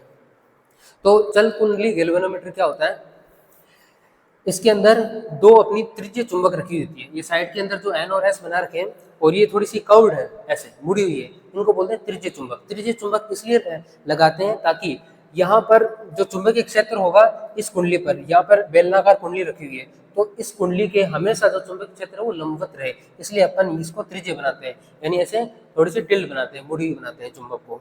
नाउ यहाँ पर जो बीच के अंदर रखी हुई है वो बेलनाकार कुंडली है, मतलब इसके अंदर ही ऐसा इस तरह की है अंदर।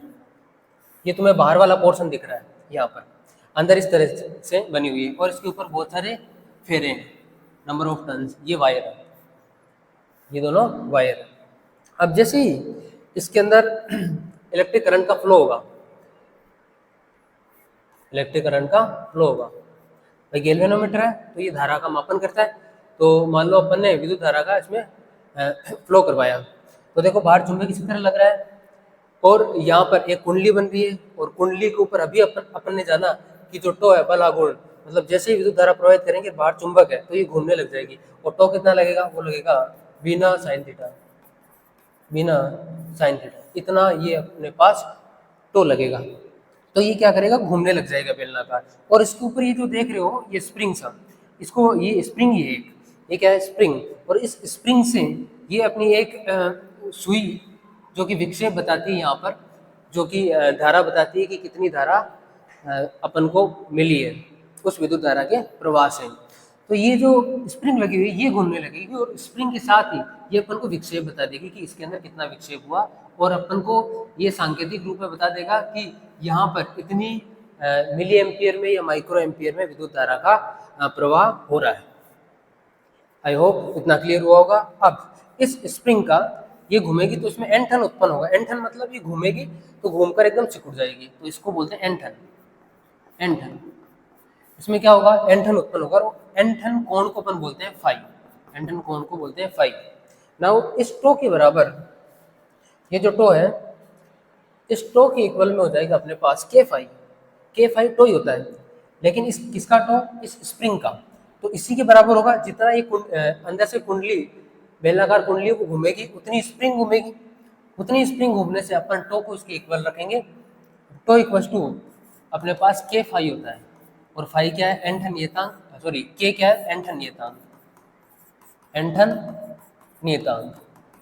तो मेरे पास यहाँ से आ जाएगा के फाई इक्वल टू बिना साइन थीटा, और साइन मैंने बताया था कि ये त्रिज्य चुंबक रख रखे हैं, इसका मतलब ये क्या होगा 90 डिग्री होगा। ये हमेशा लंबवत रहे चुंबकीय क्षेत्र किसके, विद्युत धारा का। तो ये 1 हो जाएगा। तो यहाँ से मेरे पास आई की वैल्यू निकल के आएगी, आई इक्वल टू के, ये फाई को अलग रख देते हैं, अपॉन बी एन ए, ये फाई अलग रख देते हैं। और मैं यहाँ से बोल सकता हूँ कि जो फाई है वो समानुपाती है, फिर आई जो समानुपाती है वो फाई के है। मतलब जितनी ज़्यादा धारा प्रवाहित होगी, जितनी ज़्यादा इस परिपथ में धारा प्रवाहित होगी, इस कुंडली में धारा प्रवाहित होगी, जितनी ज़्यादा इस कुंडली के अंदर विद्युत धारा प्रवाहित होगी, उतना ही ज़्यादा अपने पास जो ऐंठन कोण है वो बढ़ेगा। मतलब विक्षेपों की संख्या बढ़ेगी, उतनी ज़्यादा बढ़ेगी। नाउ आगे बढ़ते हैं। इसमें इतना ही, यहाँ तक ही करना है कि ये समानुपाती होता है और बढ़ जाता है। बाकी ये पूरी थ्योरी लिखनी है कि क्यों क्यों इसको त्रिज्य बनाए जाते हैं ताकि 90 डिग्री हो सके, और किस तरह से ये रोड वगैरह, रोड लोहे की रोड के ऊपर अपना वायर वगैरह लपेटे जाते हैं। ये पूरी थ्योरी तुम्हें लिखनी है।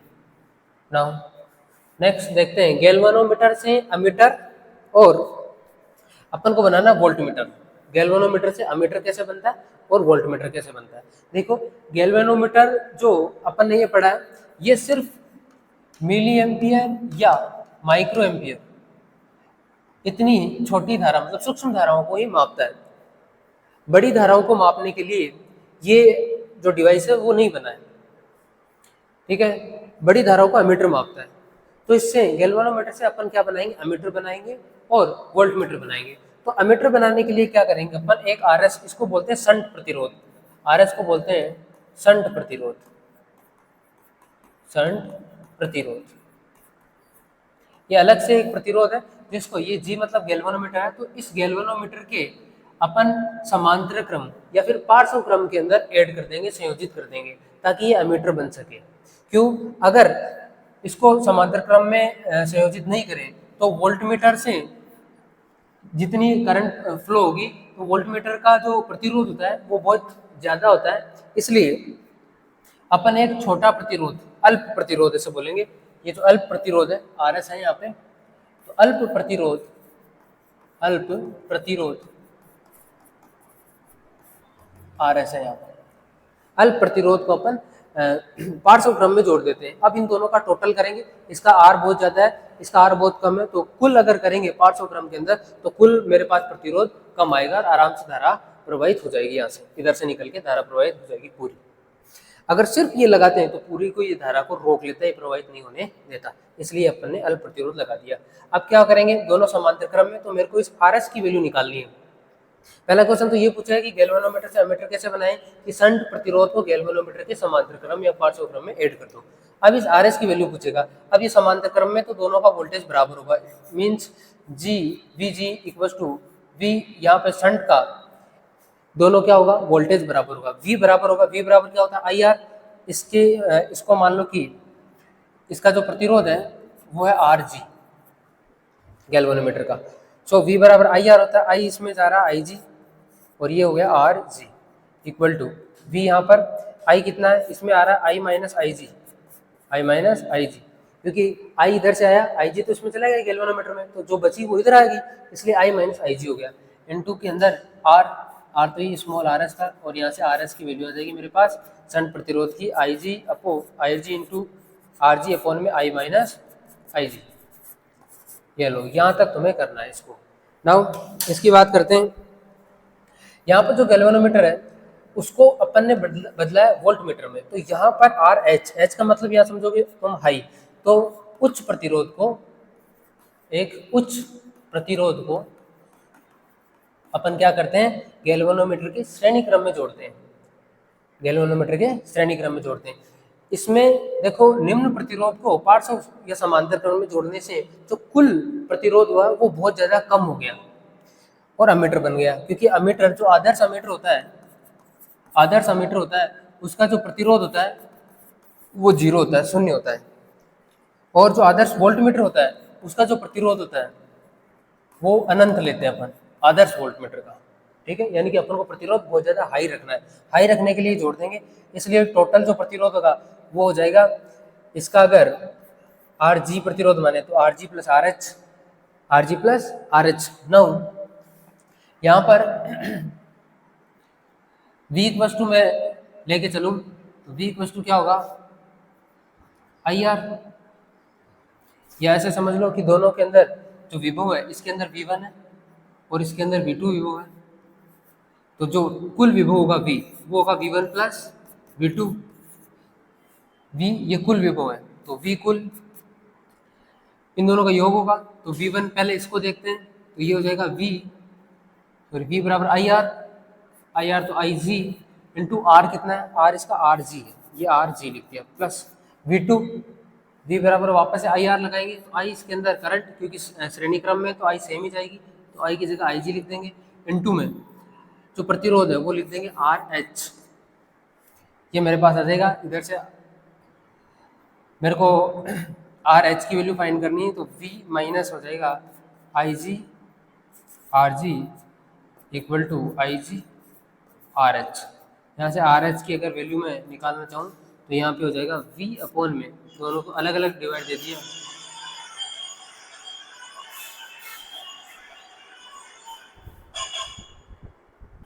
IG का यहाँ पे डिवाइड दे दूंगा, तो V के नीचे IG का डिवाइड लिख दिया माइनस में, यहाँ पे IG से IG कैंसिल हो जाएगा, तो मेरे पास सिर्फ बचेगा RG, तो ये मेरे पास RH का मान आ जाएगा। तो इस तरह से तुम्हें एमीटर और वोल्टमीटर बना लेना है और जो शंट प्रतिरोध लगाया है उसकी वैल्यू निकाल देनी है। नाउ गैल्वेनोमीटर की धारा सुग्राहिता और वोल्टता सुग्राहिता, ये लास्ट टॉपिक है इस चैप्टर का। तो जो धारा सुग्राहिता होती है वो क्या होती है, इसको अपन लिखते हैं फाई अपॉन आई से, यानी एकांक विद्युत धारा पर कितने विक्षेप उत्पन्न हुए उसी को बोलते हैं अपन गैल्वेनोमीटर की धारा सुग्राहिता। एकांक धारा पर कितने विक्षेप उत्पन्न हुए गैल्वेनोमीटर के अंदर, उसी को बोलते हैं धारा सुग्राहिता, यानी फाई अपॉन आई को क्या बोलते हैं, धारा सुग्राहिता। नाउ फाई अपॉन आई की वैल्यू कैसे निकालेंगे, अपन को पता है कि टो इक्वल टू होता है बिना साइन थीटा। अब गैल्वेनोमीटर की बात करेंगे तो साइन 90 यानी 1 ले लेंगे। अब यहाँ से फाई की वैल्यू भी निकालनी है, तो के फाई इक्वल्स टू, तो की जगह अपन के फाई लिखा था उसमें BINA, गैल्वेनोमीटर में के फाई इक्वल्स टू ये इक्वेशन आई थी, तो की जगह के फाई लिख दिया। फाई अपॉन आई की वैल्यू चाहिए मेरे को, तो फाई अपॉन इधर ले आओ, आई की वैल्यू मेरे पास आया BNA अपॉन में के, तो फाई अपॉन आई की वैल्यू ये आ गई, तो ये धारा सुग्राहिता आ गई। अब अपन को गैल्वेनोमीटर की वोल्टता सुग्राहिता निकालनी है। वोल्टता सुग्राहिता क्या होती है, फाई अपॉन में V, यानी एकांक वोल्टता पर गैल्वेनोमीटर में उत्पन्न होने वाले विक्षेपों की संख्या, इसी को क्या बोलते हैं, इसी को बोलते हैं वोल्टता सुग्राहिता। तो अब की बार उसी इक्वेशन का यूज करके, यानी के फाई इक्वल्स टू BINA, इसका यूज करके अपन निकाल देंगे फाई अपॉन V की वैल्यू।